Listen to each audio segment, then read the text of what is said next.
प्रणाम भगवान। आत्मदर्शी बाबा नगीना साहब जी के द्वारा रचित अद्भुत ग्रंथ वेदांत वचन। और भगवान कर्म कांड भाग चल रहा है। कर्म कांड भाग का आज 8वां अध्याय प्रारंभ कर रहे हैं। पंच प्राण की असलियत एक धुखती अग्नि है और मन अर्थात अंतःकरण की असलियत एक जलती आग है।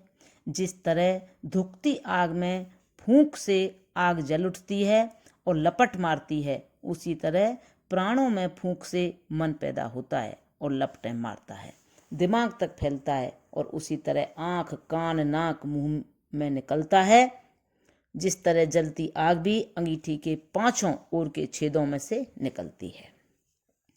यह स्पष्ट है कि जब अग्नि में कुछ ईंधन दिया जाता है और उसमें फूंक मारी जाती है तो विशेष रीति से वह आग जल उठती है और प्रकाश देती है। इसी तरह प्राण में जब अन्न दिया जाता है और विशेष विधि से प्रजापति फूंकता है तो उसमें मन भी जाग उठती है, सोच समझ का प्रकाश देता है और ज्ञानेंद्रियां होकर मस्तिष्क में फैलता है। विशेष विधि यह है कि जब अन्न रक्त होकर यकृत से हृदय कमल में जाता है और वहाँ पचता है तो बाहर की श्वास से फूंक पहुँचती है, उससे सोच समझ रूप वृत्ति यानी इंद्रिय उत्पन्न होती है, मस्तिष्क तक लपटें मारती है और आँख, कान, नाक, मुंह में पंच प्रकार हो जाती है। जिस तरह जलती अग्नि उन धुखती अग्नि में भुज जाती है, उसी तरह यह मन भी उन्हीं प्राणों में लीन होता हुआ सो जाता है। चूंकि धुखती आग पिता यानी कारण है और जलती आग उसका पुत्र यानी कार्य है, इसी तरह प्राण पिता है, मन पुत्र है।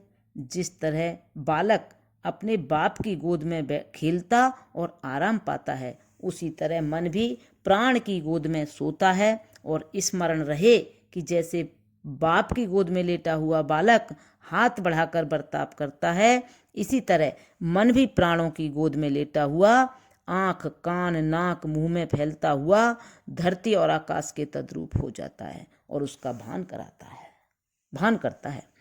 नन्हा बच्चा गोद में जब बाहर का कोई आघात देखता है तो भागकर बाप की बगल में छिप जाता है।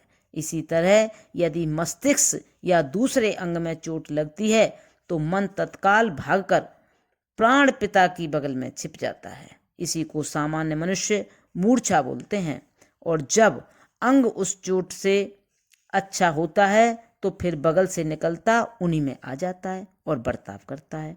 परंतु जब कोई इन अंगों को अधिक खराब कर दे तो प्राण पिता भी इस नन्हे बच्चे को गोद में लेकर इस शरीर रूपी महल से ले उड़ता है और दूसरा महल तैयार करके उसको उसी रूप से उठाता है।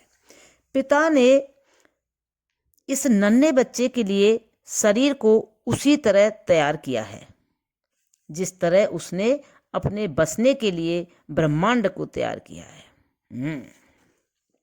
हृदय कमल एक विशेष आराम का बंगला बनाया है जिसमें यह मनोराज करता है। इस बंगले में 2 उत्तम द्वार लगाए गए हैं जो हृदय के कान कहलाते हैं और उस पर उत्तम चिक डाली है जो हृदय का पर्दा कहलाती है और उसके ऊपर एक पंखा हिलता है जिसको फेफड़ा बोलते हैं। यह पंखा उसके आराम के लिए हर समय हिलता है और उसकी प्रफुल्लता के लिए प्रतिक्षण हवा पहुंचाता है। इस हृदय कमल से 2 नींद लाने वाली नाड़ियां निकलती हैं जो मस्तिष्क को जाती हैं और ये नाड़ियां उसकी वे 2 सड़कें हैं जो देवयान और पितृयान की भांति बनाई गई हैं और मस्तिष्क उसका मुख्य सार्वजनिक सभा भवन है जहाँ बैठकर वह सारे संसार वरन पिता के ब्रह्मांड की सैर करता है। जब वह भीतरी बंगले से उन सड़कों द्वारा बाहरी बंगले यानी मस्तिष्क में आता है तो ज्ञानेंद्रियों के रूप में फैलता हुआ बाहर की सैर करता है और जो कुछ देखता या सुनता है उसकी मात्रा को लेकर उन्हीं सड़कों के द्वारा फिर भीतरी बंगले में आ जाता है और उसी मात्रा के अनुसार फैलता हुआ अपने भीतरी बंगले में एक विचित्र ब्रह्मांड प्रजापति के ब्रह्मांड के समान बनाता है। इससे सिद्ध होता है कि यह प्रजापति का राजकुमार वही चमत्कार रखता है जो उसके पिता के हैं।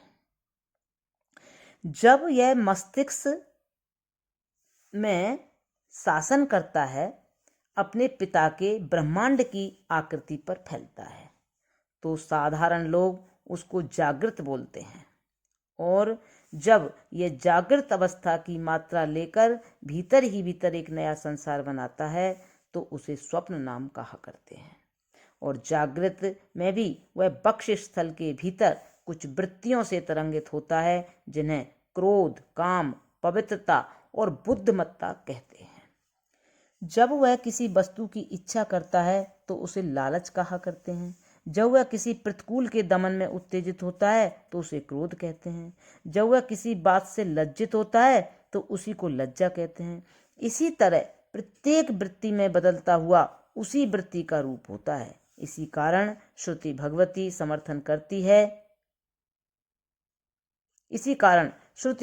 समर्थन करती हैं कि क्या कर्म, क्या सोच, क्या शोक, क्या क्षोभ, क्या संतोष, क्या लज्जा, क्या क्रोध, क्या बुद्धि, समस्त मन ही है। यद्यपि उसके परिवर्तन और तरंगें असंख्य हैं, तो भी विद्वानों ने उन्हें समुदाय रूप, समष्टि रूप से 4 अवस्थाओं में परिणत, सुमार या मतलब विभक्त किया है। क्योंकि जब वह किसी ठीक बात की खोज करके उस पर विश्वास करता है तो उसे बुद्धि कहते हैं। जब वह किसी बात का विचार करता है और नहीं जान सकता कि ठीक है या नहीं, तो उसी को मन बोलते हैं। जब वह किसी देखी या सुनी वस्तु को स्मरण करता है तो ब्राह्मण उसी को चित्त कहते हैं। और जब यह अपनी अहंता को प्रकट करता है तो उसी को अहंकार नाम देते हैं। इसी तरह एक ही अंतःकरण वृत्तियों के भेद से मन, बुद्धि, चित्त, अहंकार बोला जाता है। और शेष वृत्तियां उनकी अधीनता में असंख्य हैं, जिसके नाम नहीं रख सकते हैं। तो भी उसके समस्त संकल्प या वृत्तियां 2 प्रकार की होती हैं, या तो भली होती हैं या बुरी। वे जो अच्छी यानी पुण्य रूप वृत्तियां हैं उनको देवता, और वे जो बुरी पाप रूप वृत्तियां हैं उनको असुर कहते हैं।